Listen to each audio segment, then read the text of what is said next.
Hello students, आप सबका स्वागत है आपके अपने चैनल मैथरेक्ट पर। जैसे कि आप सबको पता है कि हमने अभी तक अवकलन के अंतर्गत संयुक्त फलनों के अवकलन, प्रतिलोमवर्तीय फलनों के अवकलन, अस्पष्ट फलनों के अवकलन, साथ में लघुगण के अवकलन और द्वितीय कोटि के अवकलन, इन सब पर आधारित जितने भी क्वेश्चंस थे उन सभी क्वेश्चंस को सॉल्व कर लिया है। और यहाँ तक का जो हमारा अध्ययन है उसके अंतर्गत हमने अवकलन का एक अच्छा खासा नॉलेज भी इकट्ठा कर लिया है। हमें अभी अवकलन के किसी भी क्वेश्चन के अंदर कोई दिक्कत नहीं आएगी, ऐसा हम मान सकते हैं, या ये कह सकते हैं कि ऐसा हमें पूरी तरह से अपने ऊपर विश्वास है।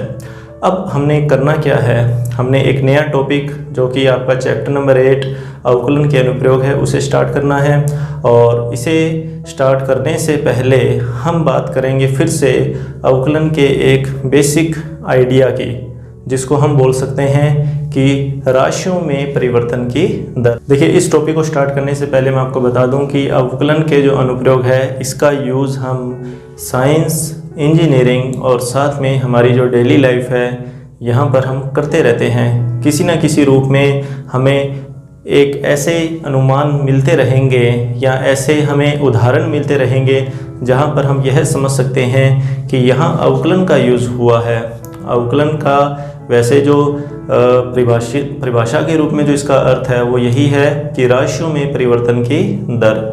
ठीक है, तो परिवर्तन की दर हमारे जीवन के अंदर हर जगह मौजूद रहती है। उसे हम आज समझेंगे। एक्सरसाइज 8.1 जो है वो सब परिवर्तन की दर पे ही आधारित है।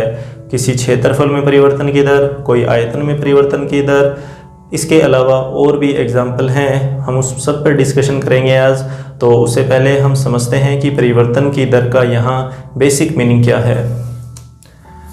तो देखिए, टॉपिक है कि राशियों में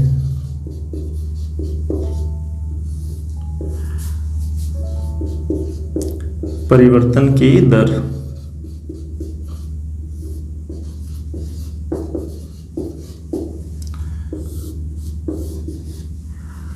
तो मान लीजिए हमारे पास कोई एक फलन है y बराबर f ऑफ x, ठीक है, जिसमें x स्वतंत्र चर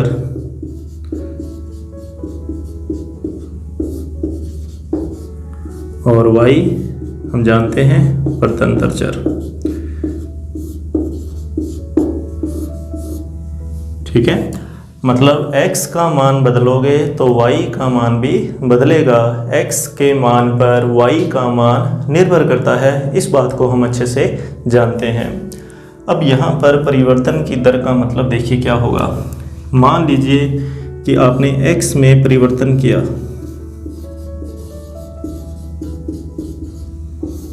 और वो परिवर्तन हुआ मान लीजिए डेल्टा x का, और ये डेल्टा x कितना भी हो सकता है। ठीक है, x का परिवर्तन है, तो x में परिवर्तन करोगे तो y में भी क्या आएगा, परिवर्तन आएगा। तो y का परिवर्तन मान लिया हमने डेल्टा y, कि x के अंदर परिवर्तन किया, y में भी परिवर्तन आया। ठीक है, ये स्वाभाविक है, ये होगा ही होगा। अब देखिए, x के सापेक्ष y में कितना परिवर्तन हुआ। x के सापेक्ष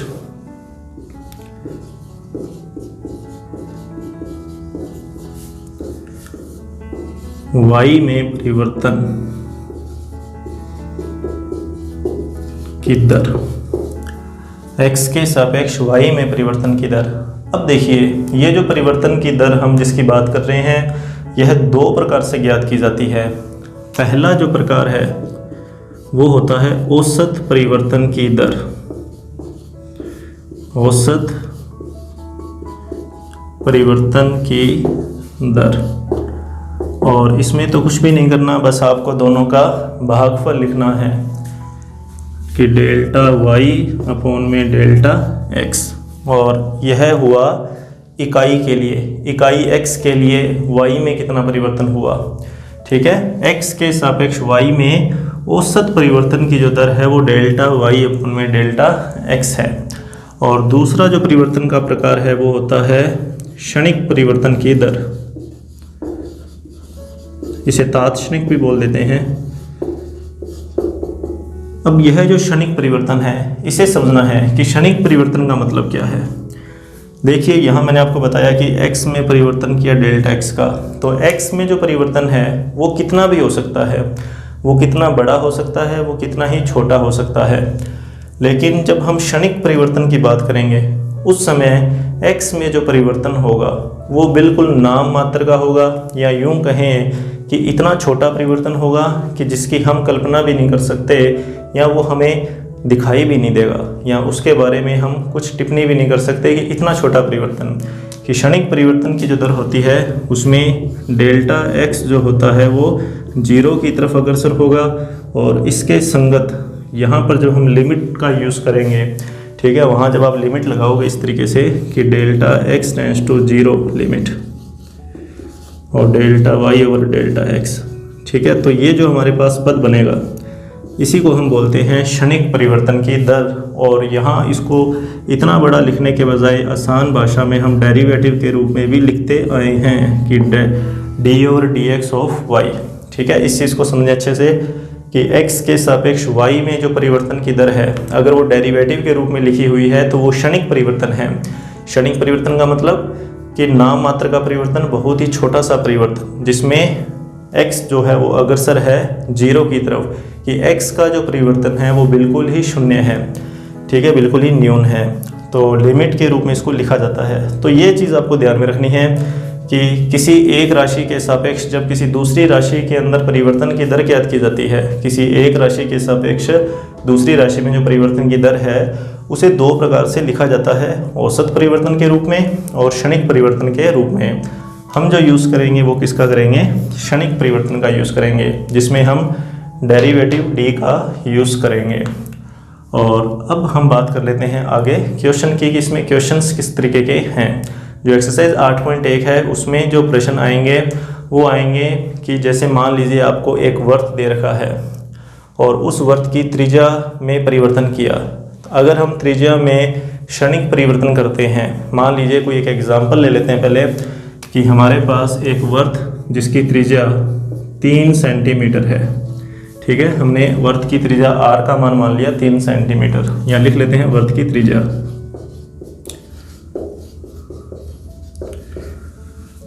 और हमसे ये पूछ लिया कि वृत्त के क्षेत्रफल में परिवर्तन की दर क्या होगी। वृत्त के क्षेत्रफल में परिवर्तन की दर, क्षेत्रफल में परिवर्तन की दर। तो अभी हमने इस चीज़ को समझना है कि हमसे क्या पूछा जा रहा है। देखिए क्षेत्रफल में परिवर्तन की दर तो चलो हम जानते हैं कि वृत्त के क्षेत्रफल में कितना परिवर्तन होगा, लेकिन यहाँ पर परिवर्तन होगा कब, जब त्रिज्या चेंज होगी। कि हम वृत्त का क्षेत्रफल जानते हैं कि a बराबर पाई आर स्क्वायर, ये वृत्त के क्षेत्रफल का सूत्र है, a बराबर पाई आर स्क्वायर। और हम अच्छे से जानते हैं कि a का मान निर्भर करता है r पर, कि r का मान चेंज होगा तो a का मान चेंज होगा, ठीक है। अच्छा, r का मान तो अपने को दे रखा है 3 सेंटीमीटर, तो इसके कहने का मतलब ये है कि जब r का मान 3 सेंटीमीटर से क्षणिक परिवर्तित होगा, कि वो 3 सेंटीमीटर से थोड़ा सा ज़्यादा हो जाए या 3 सेंटीमीटर से थोड़ा कम हो जाए, कि अगर हम थोड़ा सा या मामूली सा भी परिवर्तन करें r के मान में तो उस समय क्षेत्रफल में कितना परिवर्तन होगा, उस चीज़ को हमने ज्ञात करना है। तो इस तरीके के क्वेश्चन है, जैसे ये क्षेत्रफल का है उसी प्रकार से आयतन के ऊपर भी कुछ क्वेश्चन है, और वो आयतन किसी गोले के लिए हो सकता है, किसी बेलन के लिए हो सकता है, शंकु के लिए हो सकता है। जो भी यहाँ पर ज्यामितीय आकृतियाँ हमने अभी तक पढ़ी हुई हैं उन सब के बारे में हम यहाँ पर बात करने वाले हैं। चलिए शुरू करते हैं, अपने क्वेश्चन शुरू करते हैं, तभी हमें ये अच्छे से समझ में आएगा। तो देखिए इसका पहला क्वेश्चन 8.1 का कि वृत्त के क्षेत्रफल में परिवर्तन की दर, वृत्त के क्षेत्रफल में परिवर्तन की दर, इसकी त्रिज्या r के सापेक्ष ज्ञात कीजिए जबकि r का मान 3 सेंटीमीटर तथा 4 सेंटीमीटर है। देखिए पहला क्वेश्चन क्या करना है, वृत्त के क्षेत्रफल में परिवर्तन की दर और इसकी त्रिज्या के सापेक्ष।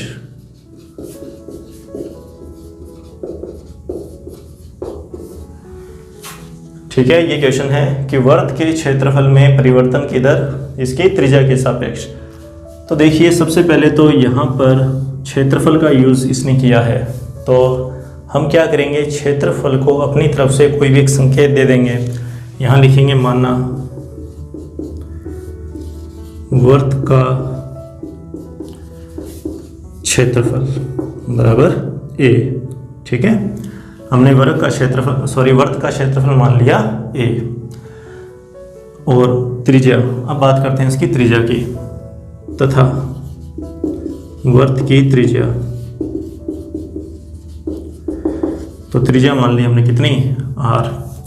अब एक चीज़ का यहाँ पे ध्यान रखेंगे आप कि आप कोई भी टर्म लिखें उसकी इकाई आपको ज़रूर लिखनी है। कि हमने यहाँ पर क्षेत्रफल लिखा तो क्षेत्रफल की इकाई हमें ज़रूर लिखनी है, त्रिज्या लिखी है तो त्रिज्या की भी इकाई अपने को लिखनी है। तो जैसे क्वेश्चन के अंदर दिया हुआ था कि क्षेत्रफल में परिवर्तन की दर उसकी त्रिज्या के सापेक्ष ज्ञात कीजिए, जबकि r का मान कितना है 3 सेंटीमीटर और साथ में एक और दिया हुआ है कितना 4 सेंटीमीटर। ठीक है, दोनों के लिए करना है इस क्वेश्चन को। तो वहाँ से हमें समझ में आ रहा है कि जो इकाई है वो सेंटीमीटर में है, तो त्रिज्या के लिए तो यहाँ लिख लेंगे सेंटीमीटर और इसके लिए लिख लेंगे हम सेंटीमीटर स्क्वायर। अब देखिए, ज्ञात करना है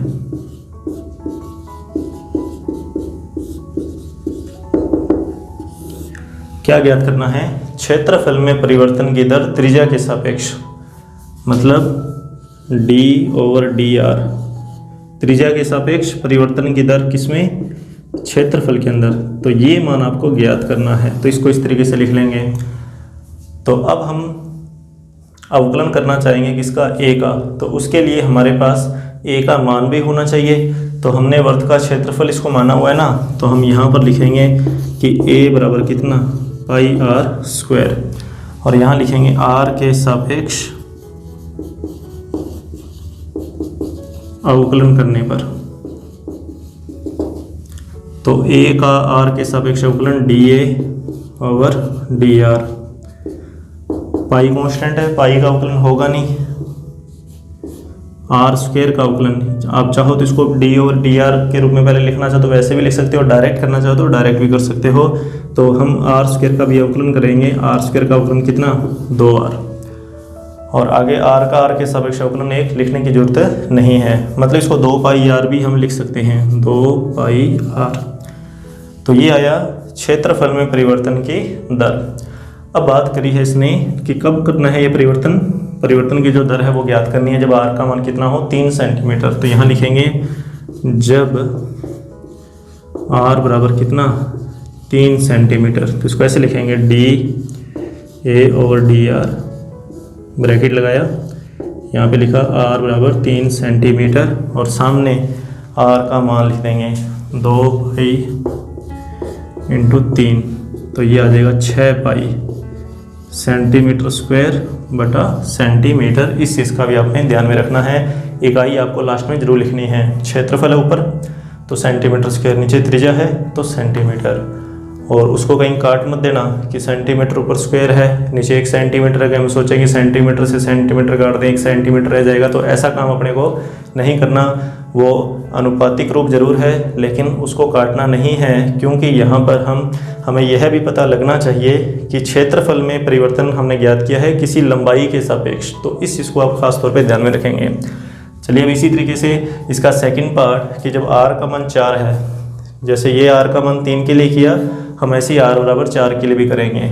तो यहाँ लिख देंगे जब r बराबर कितना हो 4 सेंटीमीटर, तो यहाँ 4 आ जाएगा, तो यहाँ 4 तो 8π, तो dA/dr कितना आ जाएगा 8π सेंटीमीटर स्क्वायर प्रति सेंटीमीटर। तो इस तरीके के क्वेश्चन है यहाँ पे। अभी और क्वेश्चन करेंगे तो और अच्छे से हमें समझ में आएगा। अब इसका सेकंड क्वेश्चन सॉल्व करते हैं। देखिए नेक्स्ट क्वेश्चन, एक कण एक वक्र पर चलता है, ठीक है, कि एक वक्र है और उस वक्र पर एक कण गति करता है। क्या बोला है, जहाँ y में परिवर्तन की दर, कि y में जो परिवर्तन हुआ उस परिवर्तन की जो दर है वो दुगनी है x में परिवर्तन की दर से।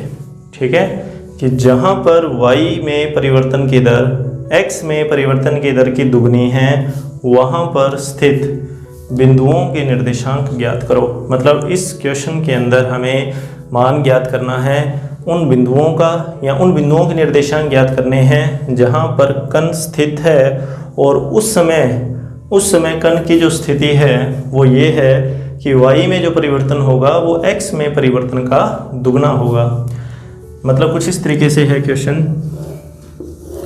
कि मान लीजिए कि ये कोई वक्र है और इस वक्र पर मान लीजिए कण यहाँ पर आ गया, यहाँ पर वो कण है, ठीक है।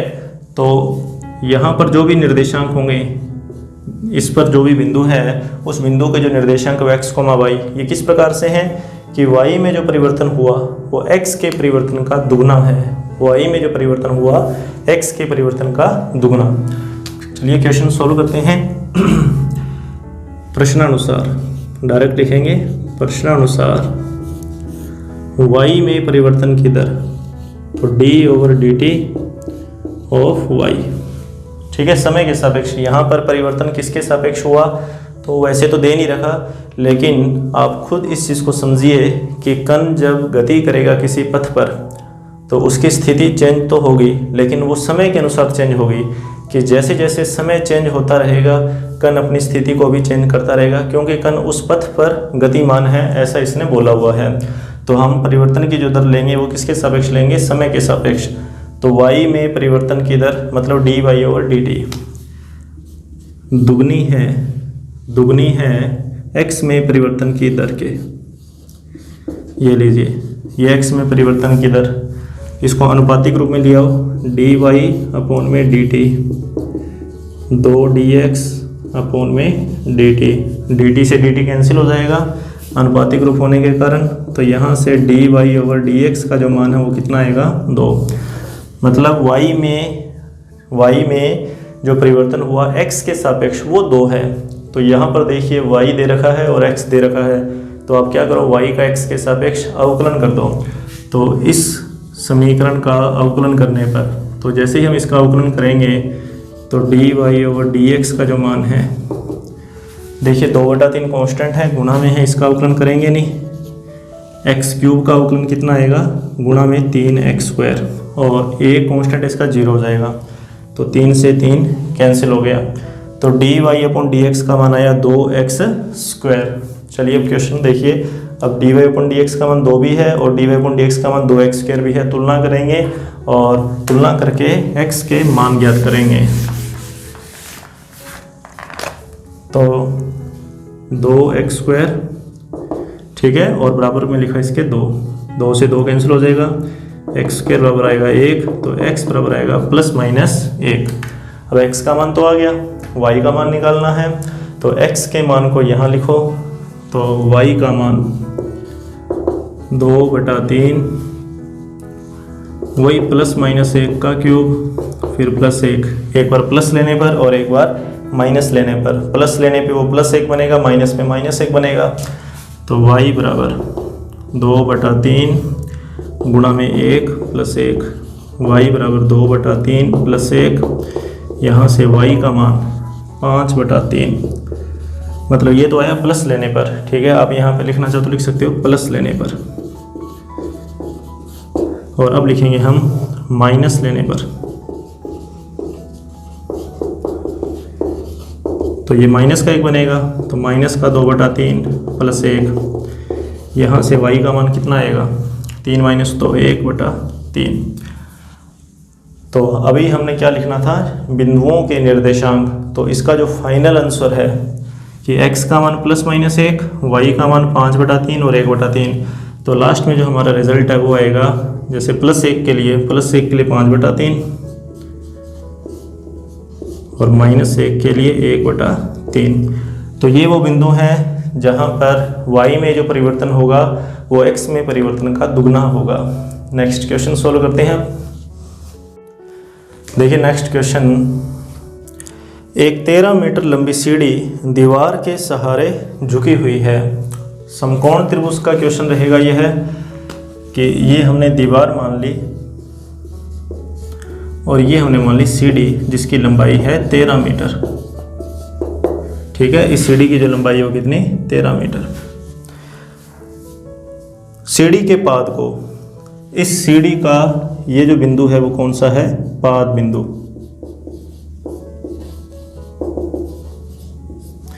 तो सीढ़ी के पाद को 1.5 मीटर प्रति सेकंड की दर से, सीढ़ी के पाद को 1.5 मीटर प्रति सेकंड की दर से जमीन के सहारे, ये जमीन के सहारे दीवार से दूर, ये पाद बिंदु है सीढ़ी का, ये दीवार और ज़मीन के सहारे इसको दीवार से दूर खींचना है। मान लीजिए कि इसको हम यहाँ ले आए, यहाँ पर, ठीक है। इस सीढ़ी का जो पाद बिंदु है इसको खींचा और यहाँ ले आए। अब हम ये बात अच्छे से जानते हैं, जब मैं सीढ़ी को यहाँ से खींचकर यहाँ तक लेकर आऊँगा तो सीढ़ी का जो ऊपर वाला हिस्सा है वो भी दीवार के सहारे नीचे की तरफ आएगा। तो इस डायग्राम को थोड़ा सा चेंज करना पड़ेगा। ये हमने एक नई पोजीशन मान ली कि सीढ़ी को हमने थोड़ा सा पीछे किया तो ऊपर वाला हिस्सा भी नीचे आएगा, ठीक है। ये वाला हिस्सा जो है वो नीचे की तरफ गया और इधर वाला जो हिस्सा है वो यहाँ इस तरफ गया। अब देखिए इसने और क्या बोला है, सीढ़ी तथा जमीन के मध्य का कोण किस दर से परिवर्तित हो रहा है। सीढ़ी और जमीन के मध्य, सीढ़ी और ज़मीन के मध्य यहाँ पर कोई एक एंगल है थीटा। और ये बात भी अब हम अच्छे से जानते हैं, जब हम सीढ़ी को पीछे की तरफ खींचेंगे तो इस एंगल के अंदर कमी आएगी। अब वो परिवर्तन जो है वो कमी के रूप में जो है उसी परिवर्तन की दर को ज्ञात करना है। और यह सब कब करना है, जब सीढ़ी का पाद दीवार से 12 मीटर की दूरी पर हो। जब सीढ़ी का पाद दीवार से 12 मीटर की दूरी पर हो।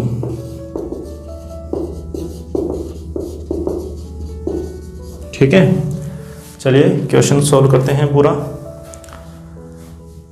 अब देखिए यहाँ पर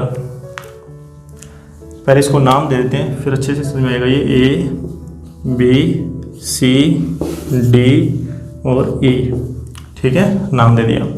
सबसे पहले तो हम बात करते हैं यहाँ पर इस आधार की। जब हमने सीढ़ी को यहाँ से खींचा यहाँ तक तो चेंजिंग आई त्रिभुज के आधार में। आप ये बात अच्छे से जान रहे हो कि जब हम इस पॉइंट को यहाँ लेकर आएंगे तो आधार पहले से बढ़ गया, कि पहले तो आधार इतना ही था लेकिन अब आधार यहाँ तक है। तो यहाँ से एक बात हमारे दिमाग में तुरंत आनी चाहिए कि यहाँ आधार में परिवर्तन हुआ है। तो उसके लिए आप पहले तो आधार को x नाम दे दो। सबसे पहले यहाँ लिखेंगे माना आधार BC बराबर x मीटर। तो प्रश्नानुसार d/dt ऑफ x बराबर 1.5 मीटर प्रति सेकेंड। देखिए 1.5 क्वेश्चन में दे रखा है, मैंने आपको बता दिया था पहले ही। आपको सिर्फ ये देखना है कि dx/dt यहाँ पर क्यों लिखा गया है। देखिए dx/dt का क्या मतलब हुआ कि समय के सापेक्ष, यहाँ पर सेकंड है इसका मतलब समय के सापेक्ष। तो समय के सापेक्ष परिवर्तन हुआ किसमें, x में। और x क्या चीज़ है, सीढ़ी का x जो है वो आधार है यहाँ पर। तो आधार में समय के सापेक्ष परिवर्तन हुआ 1.5 मीटर प्रति सेकंड का। ठीक है, इसमें तो कोई प्रॉब्लम नहीं है कि समय के सापेक्ष आधार में हमने परिवर्तन यहाँ पर लिख दिया 1.5। अब बात करते हैं नेक्स्ट, आगे क्या होगा, क्या ज्ञात करना है वो लिख लेते हैं। यहाँ लिखेंगे ज्ञात करना है, ज्ञात करना है। तो क्या ज्ञात करना था कि यह कोण किस दर से परिवर्तित हो रहा है। ज्ञात करना है dθ/dt। और यह सब तब करना है जब सीढ़ी का पाद दीवार से 12 मीटर की दूरी पर हो। जब x का मान कितना आ जाएगा, 12। जिस समय x का मान 12 मीटर होगा उस समय हमें dθ/dt का मान ज्ञात करना है। अच्छा, AC और DE का मान क्या बराबर होगा। देखिए AC कितना 13 मीटर। क्या मैं इस AC को बराबर लिख सकता हूँ DE के? तो इसमें तो कोई प्रॉब्लम नहीं है क्योंकि ये तो CD है, तो CD में तो कोई चेंजिंग हो ही नहीं रही, CD की लंबाई तो फिक्स है, CD की लंबाई। अब क्वेश्चन यहाँ पर टिका हुआ है कि इस चीज़ को कैसे लिख के आए अपने d थीटा और dt को। तो हम बात करेंगे इस समकोण त्रिभुज की, त्रिभुज ABC में, समकोण त्रिभुज ABC में मैं लिखूंगा कोस थीटा। हम जानते हैं कोस थीटा आधार बटा करण होता है। आधार कितना है? x है, करण कितना है? 13 है, तो ये आ गया x बटा 13। ठीक है, और अब मैं लिखूंगा t के सापेक्ष अवकलन करने पर।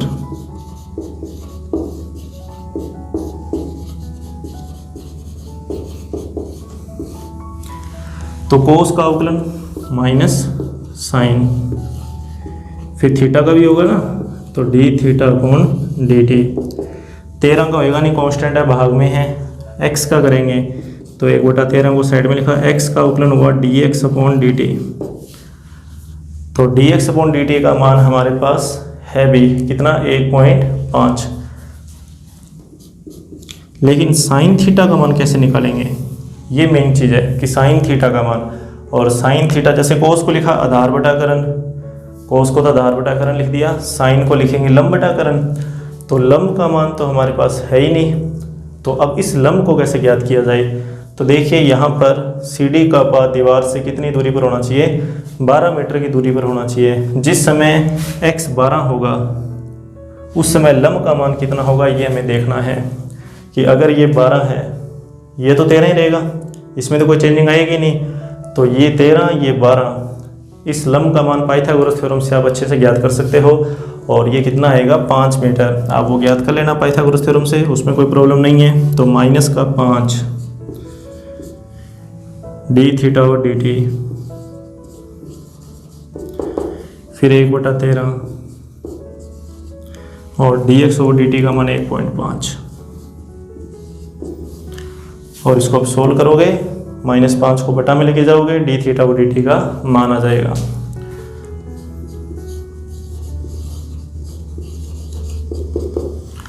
तो -5 इसके बटा में,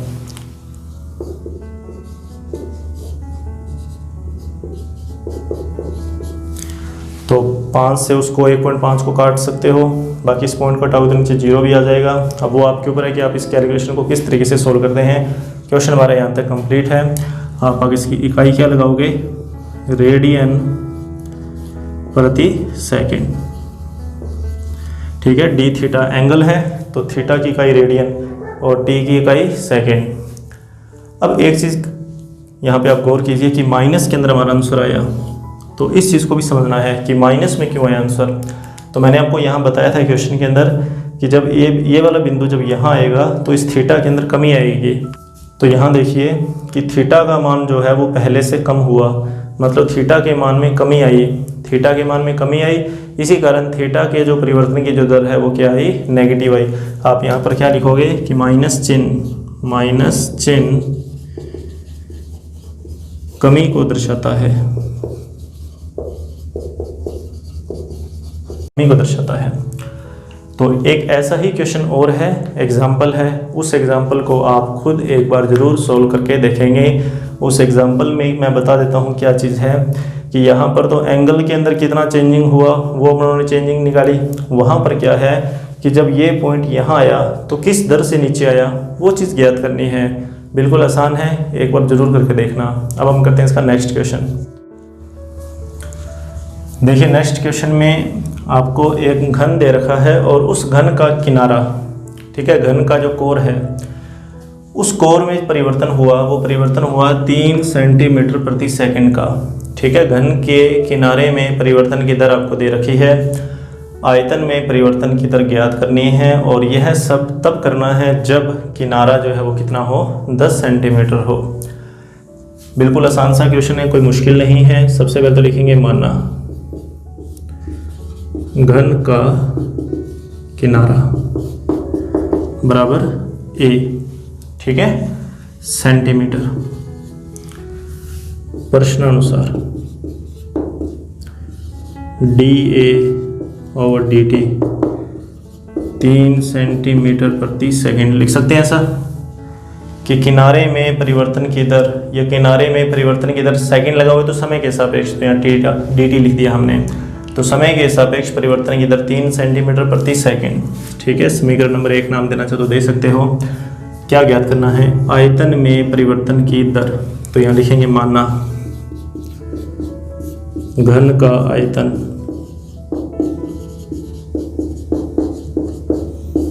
बराबर v सेंटीमीटर क्यूब। तो ज्ञात करना है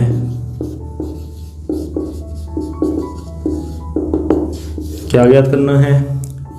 dV/dt का मान, मतलब आपको dV/dt v का t के सापेक्ष अवकलन करना है, तो उसके लिए आपको पता होना चाहिए कि v का मान क्या आएगा। तो घन के आयतन का सूत्र तो हम जानते हैं, घन का आयतन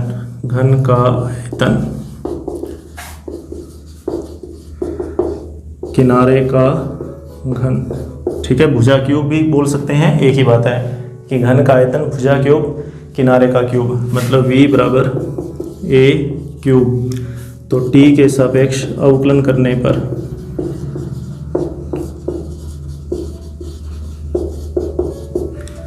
तो dV/dt, ठीक है, a क्यूब का अवकलन क्या होगा? 3a², और फिर a का भी होगा आगे dA/dt, और आपको a का मान दिया रखा है, ये जो किनारा दिया हुआ है 10 सेंटीमीटर, ये a का मान है। तो यहाँ लिखेंगे dV/dt जब a बराबर कितना हो? 10 सेंटीमीटर हो, तो 3 गुणा में 10 की स्क्वायर, और dA/dt का मान समीकरण नंबर 1 से कितना आ जाएगा? 3। तो 3 × 900 बन जाएगा, ये गुणा करोगे तो 900। और अब इसकी लगाएंगे इकाई, तो इसकी इकाई आएगी सेंटीमीटर क्यूब प्रति सेकंड। ठीक है, बिल्कुल सिंपल सा क्वेश्चन है ये। तो नेक्स्ट क्वेश्चन इसका देखिए। नेक्स्ट क्वेश्चन में आपको एक गुब्बारा जो कि सदैव गोलाकार रहता है और उसमें एक पंप द्वारा 900 सेंटीमीटर क्यूब गैस प्रति सेकंड की दर से उसको फुलाना है। तो आपको ये बताना है कि उसकी त्रिज्या के अंदर कितना परिवर्तन हुआ। इसी तरीके से नेक्स्ट जो छठा क्वेश्चन है उसमें भी आपको एक गुब्बारे वाला ही क्वेश्चन दिया हुआ है, उसमें आपको आयतन में परिवर्तन की दर ज्ञात करनी है। तो गोले का आयतन हमें पता होना चाहिए, गोले का आयतन v बराबर 4/3 πr³। इस सूत्र का दोनों ही प्रश्न के अंदर हम यूज़ करेंगे। करते हैं इस क्वेश्चन को। देखिए क्वेश्चन नंबर 5। एक गुब्बारा जो कि गोलाकार है और पंप द्वारा 900 सेंटीमीटर क्यूब गैस प्रति सेकंड, तो यहाँ पर देखिए सेंटीमीटर क्यूब, इस गुब्बारे को फुलाना है और किस दर से फुलाना है?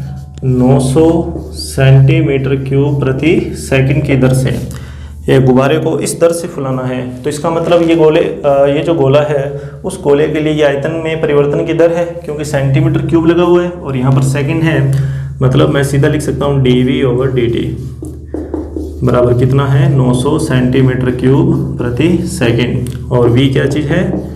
v गुब्बारे का आयतन।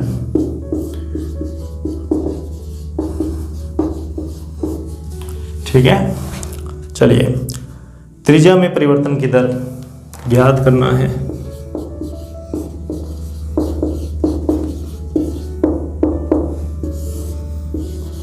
dr/dt का मान। तो बिल्कुल आसान सा क्वेश्चन, आप सीधा सूत्र लिखिए v का। तो v बराबर जानते हैं गोले का आयतन,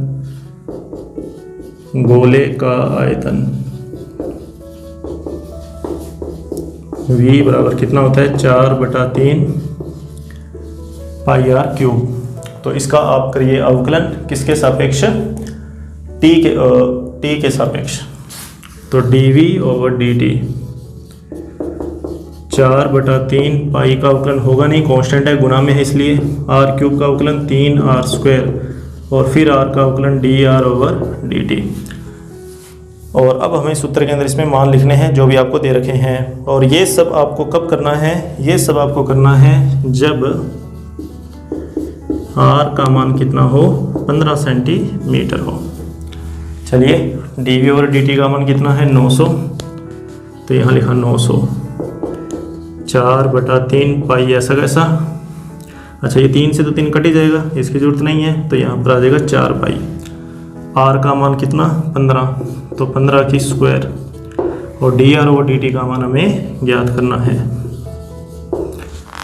तो आगे तो ये कैलकुलेशन है, वो आप अपने लेवल पर इसे सॉल्व कर सकते हैं कि ये सारा मान 900 के बटा में आ जाएगा। तो 900 बटा में 4 पाई इंटू 15 बराबर किसका मान, D R over D t का।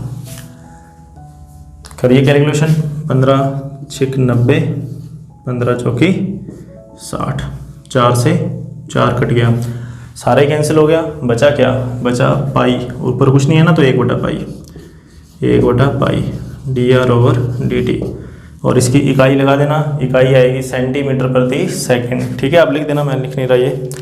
तो छठा क्वेश्चन अब इसके बाद में, वो छठा क्वेश्चन आप खुद सोल्व करेंगे। छठे क्वेश्चन में आपको व्यास दिया हुआ है, तो आप क्या करोगे, वहाँ से पहले त्रिज्या का मान निकाल लोगे व्यास का आधा करके, और फिर आपको आयतन का सूत्र लगाना है। त्रिज्या का मान तो आपके पास आ ही जाएगा, आयतन का सूत्र लगाना है, और आयतन में जो परिवर्तन की दर ज्ञात करनी है वो x के सापेक्ष ज्ञात करनी है। आप इस क्वेश्चन को खुद सोल्व करके देखेंगे। आपको पहले r का मान निकालना है, व्यास का आधा करना है, उसके बाद गोले के आयतन का सूत्र लगाओगे और उसका अवकलन करोगे x के सापेक्ष।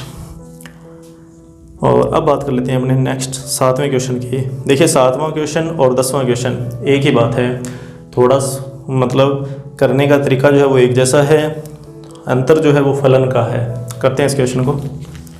देखिए क्वेश्चन नंबर 7, आपको एक फलन दे रखा है x के रूप में, cx बराबर 0.005 x cube minus 0.02 x square plus 30x plus 5000। देखिए ये क्या दिया हुआ है आपको, ये दे रखा है कि x जो है वो किन्हीं वस्तुओं की इकाइयों को व्यक्त करता है। x तो है वस्तुओं की संख्या, ठीक है, वस्तुओं की संख्या या वस्तुओं की इकाई।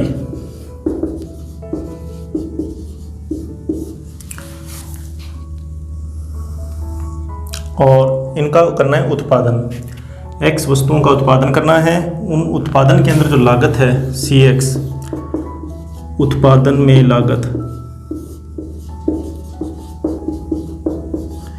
कि कितनी इनमें लागत आई, और ये एक संबंध है, इस संबंध से इस लागत को ज्ञात किया जाता है। ये उनका नियम है। कोई करना क्या है, सीमांत लागत का मान ज्ञात करना है। सीमांत लागत, अब ये है क्या, वैसे तो कोई मुश्किल नहीं, इसमें लिखा हुआ है कि सीमांत लागत का अर्थ है कि किसी उत्पादन के संपूर्ण लागत में तात्कालिक परिवर्तन की दर, सीमांत लागत को बोलते हैं तात्कालिक।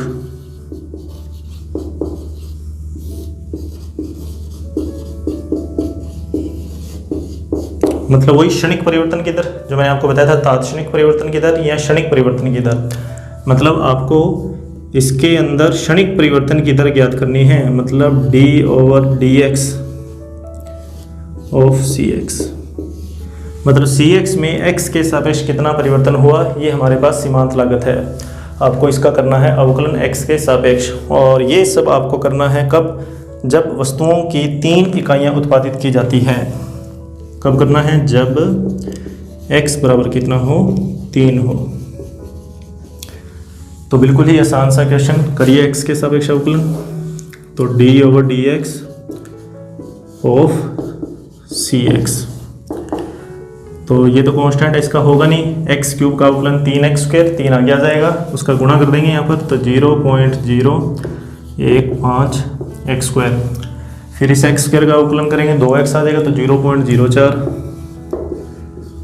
x, फिर प्लस में 30, x का अवकलन x के सापेक्ष 5000 कांस्टेंट है, इसका अवकलन क्या आ जाएगा, 0। और x का मान कितना है 3, तो यहाँ लिखेंगे x बराबर 3 रखने पर।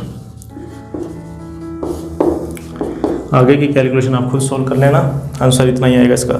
तो इसी तरीके से आपको 10वां क्वेश्चन सॉल्व करना है, उसमें सीमांत आय ज्ञात करनी है, मतलब तात्कालिक परिवर्तन की दर ज्ञात करनी है। सेम इसी तरीके से x के सापेक्ष आपको अवकलन करना है। और अब हमारा क्वेश्चन रह गया 8वां और 9वां। चलिए 8वां क्वेश्चन कर लेते हैं पहले। देखिए इसका 8वां क्वेश्चन बिल्कुल आसान सा क्वेश्चन है, कोई मुश्किल नहीं है, बस 2 चीज़ें आपको ज्ञात करनी है। पहले क्वेश्चन देख लेते हैं कि गोलीय बुलबुले की त्रिज्या में परिवर्तन की दर आपको दे रखी है कि ये जो 0.2 सेंटीमीटर प्रति सेकंड जो है, यह गोले की या जो वो गोलीय बुलबुला है उसकी त्रिज्या में, त्रिज्या उसकी r मान लेंगे, तो त्रिज्या में परिवर्तन की दर, त्रिज्या में परिवर्तन की दर समय के सापेक्ष कितना है 0.2 सेंटीमीटर प्रति सेकंड। करना क्या है, पृष्ठीय क्षेत्रफल में परिवर्तन की दर ज्ञात करनी है कि जो गोले का जो पृष्ठीय क्षेत्रफल है, देखिए पृष्ठीय क्षेत्रफल का मतलब यहाँ पर संपूर्ण पृष्ठीय क्षेत्रफल से ही है, तो आपको संपूर्ण पृष्ठीय क्षेत्रफल में परिवर्तन की दर ज्ञात करनी है। कब, जब r का मान कितना हो 7 सेंटीमीटर। उसके बाद में आपको आयतन में भी परिवर्तन की दर ज्ञात करनी है, लेकिन उसमें आपको कंडीशन चेंज करके दे रखी है, r का मान कितना दिया हुआ है 5 सेंटीमीटर। तो पहले तो हम लिखेंगे जो दिया हुआ है कि दिया है dr/dt, ठीक है। त्रिज्या में परिवर्तन की दर 0.2 और पृष्ठीय क्षेत्रफल, इसका सूत्र, तो गोले का पृष्ठीय क्षेत्रफल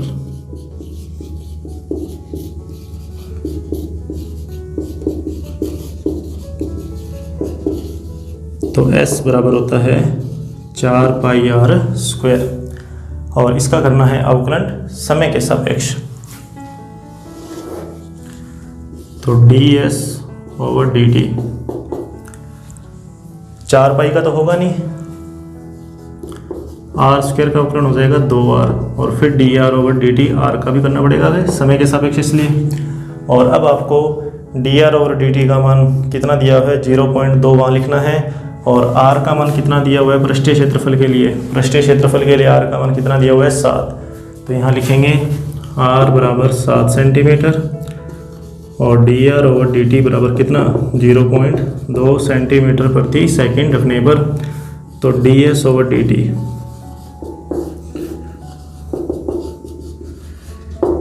तो 8π, ठीक है, 4 दूनी 8 पाई, r का मान 7 और इधर आ जाएगा 0.2, गुणा करके इसका आंसर निकाल लीजिए। तो 7 × 56 दूनी 112, तो 11.2 पाई सेंटीमीटर स्क्वायर क्षेत्रफल है, इसलिए सेंटीमीटर स्क्वायर प्रति सेकंड। आप चाहो तो पाई का मान लिख के और सोल्व करना चाहो तो और सोल्व कर सकते हो जाएगा सोल्व, क्योंकि यहाँ पे 7 है ना, तो पाई का जब मान लिखा तो वो कैंसिल हो जाएगा। तो ऐसा भी मत कीजिए आप डायरेक्ट पाई का मान लिखिए। कैसे कि 8 गुणा में 22/7 7.2, 7 से 7 कैंसिल हो जाएगा, बाकी जो पद बचेगी उनका आपस में गुणा कर लीजिए, तो वो फाइनल आंसर आपका आ जाएगा। चलिए इसी तरीके से आपको इसका सेकंड जो आयतन में परिवर्तन की दर है ये आप खुद सोल्व करेंगे, और इसके लिए आपको सूत्र लिखना पड़ेगा आयतन का। तो आयतन का सूत्र कितना होता है, v बराबर, गोले के लिए जो आयतन है v बराबर 4/3 πr³, और इसका भी आपको अवकलन किसके सापेक्ष करना है, t के सापेक्ष। बस इसमें आपको ये ध्यान रखना है कि r का जो मान है वो कितना लेना है 5 सेंटीमीटर, बाकी सारा वही क्वेश्चन है। चलिए करते हैं इसका लास्ट क्वेश्चन आज का। तो देखिए आज का हमारा लास्ट क्वेश्चन नंबर 9, एक नली से 12 सेंटीमीटर क्यूब प्रति सेकंड की दर से, देखिए 12 सेंटीमीटर क्यूब प्रति सेकंड की दर से, मतलब आयतन में कोई परिवर्तन की दर है ये। देखिए अब आगे, बालू मतलब रेत जमीन पर उड़ेल कर एक शंकु बनाया जाता है, ठीक है। एक नली से जमीन पर रेत को उड़ेला जा रहा है और उससे रेत की जो ढेरी बनेगी उससे एक शंकु बनता है। अब वो शंकु किस प्रकार का है, वो शंकु इस तरीके का है कि शंकु की जो ऊंचाई है वो आधार की त्रिज्या का 1/6 भाग है, ठीक है। वो जो शंकु है उस शंकु का निर्माण किस प्रकार से होता है कि ऊंचाई त्रिज्या का 1/6 भाग है। तो हमें करना क्या है, हमें शंकु की ऊंचाई में परिवर्तन की दर ज्ञात करनी है और यह सब तब करना है जब शंकु 4 सेंटीमीटर ऊंचा बनेगा। तो बिल्कुल सिंपल सा क्वेश्चन है, कोई मुश्किल नहीं है। जैसे जैसे क्वेश्चन के अंदर आपको संख्यात्मक मान दे रखे हैं उसी के अनुसार हम लिखते जाएंगे। देखिए सबसे पहले तो बात कर लेते हैं 12 सेंटीमीटर क्यूब प्रति सेकंड की दर का, कि यहाँ इसका क्या मतलब है। तो यहाँ लिखेंगे माना रेत का आयतन, मतलब बालू, ठीक है, जो दिया हुआ है वही लिखेंगे। तो इसका आयतन मान लिया V, इकाई क्या, सेंटीमीटर क्यूब, और इस आयतन में परिवर्तन की दर दिया है dV/dt, कितना, 12। ठीक है, जो परिवर्तन हुआ वो रेत में तो हुआ ना, रेत के आयतन में परिवर्तन हुआ, तो हमने रेत का आयतन मान लिया V, परिवर्तन की दर बराबर 12 सेंटीमीटर क्यूब प्रति सेकंड। इससे बना क्या, शंकु बना। तो V का जो मान है, मतलब जो रेत का शंकु, ये जो शंकु है वो बालू से बना हुआ है, तो जितनी रेत जमीन पे उंडेली गई उतना ही बड़ा शंकु बन जाएगा। तो उसी का आयतन और रेत का जो आयतन है वो क्या हो जाएगा, बराबर हो जाएगा। तो V जो है, जो कि रेत के आयतन के लिए हमने यूज़ किया, ये शंकु के आयतन के बराबर हो जाएगा। तो शंकु के आयतन का सूत्र तो 1/3 पाई r²h, हम जानते हैं शंकु के आयतन का ये सूत्र है। अब देखिए आगे क्या लिखा है कि ऊंचाई त्रिज्या का 6ठा भाग है प्रश्नानुसार। ऊंचाई मान ली h, ठीक है, वो आप यहाँ पे मेंशन कर लेना कि ऊंचाई जो है वो हमने मान ली h सेंटीमीटर, किसकी, रेत की जो शंकु बनेगा उसकी। तो h जो है वो 1/6 भाग है किसका, त्रिज्या r का, और ये त्रिज्या r किसकी है, शंकु की त्रिज्या है।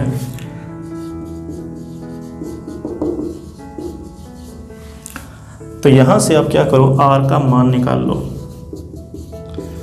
तो r का मान कितना आएगा, 6h, और वो यहाँ पर यूज़ करो। इस मान को जब यहाँ लिखोगे तो मेरे पास V का मान आएगा 1/3 पाई, r की जगह 6h लिखना है, तो 6h का स्क्वायर गुणा में h, तो 1/3 पाई 36h³, 36 इसको काट देंगे तो 12 पाई h³। तो ये हमारे पास आयतन का एक संबंध आ गया h के रूप में। अब बात करते हैं इसकी, अब इसका भी यूज़ करना है। तो इसके लिए आपको अवकलन करना पड़ेगा इसका t के सापेक्ष। समीकरण 2, समीकरण 1, समीकरण नंबर 2, t के सापेक्ष क्या करना है, अवकलन। तो v का t के सापेक्ष अवकलन dV/dt, 12 पाई का होगा नहीं, कांस्टेंट है, गुणा में है h³ का अवकलन 3h² और फिर h का dH/dt। अब आपको जो भी मान दे रखे हैं मानों का भी यूज़ करो। तो सबसे पहले तो dV/dt का मान कितना है, 12, तो यहाँ पर आएगा 12, ये लीजिए 12 बराबर में 12 पाई 3h², तो h का मान दे रखा है 4 सेंटीमीटर, तो गुणा में 16, 4 का स्क्वायर, और dH/dt का मान हमें ज्ञात करना है। 12 से 12 काट देना, या इसको ऐसे लिख लो 12 पाई इंटू में 48 बराबर dH/dt, ये कट जाएगा। तो dH/dt का मान 1/48 पाई सेंटीमीटर प्रति सेकंड। ठीक है, तो इस तरीके से क्वेश्चन सॉल्व करने हैं। तो आज का हमारा लेक्चर यहीं पर समाप्त होता है। अब आपका जो काम है वो ये है कि 8.1 को एक तो कंप्लीट एक बार फिर से इसका आप अभ्यास करके देखिए, अपनी नोटबुक में से नोट कीजिए, और साथ में इसके एग्जाम्पल, दूसरा एग्जाम्पल और इसका छठा एग्जाम्पल, ये दोनों एग्जाम्पल भी आप ज़रूर करके देखेंगे। Thank you.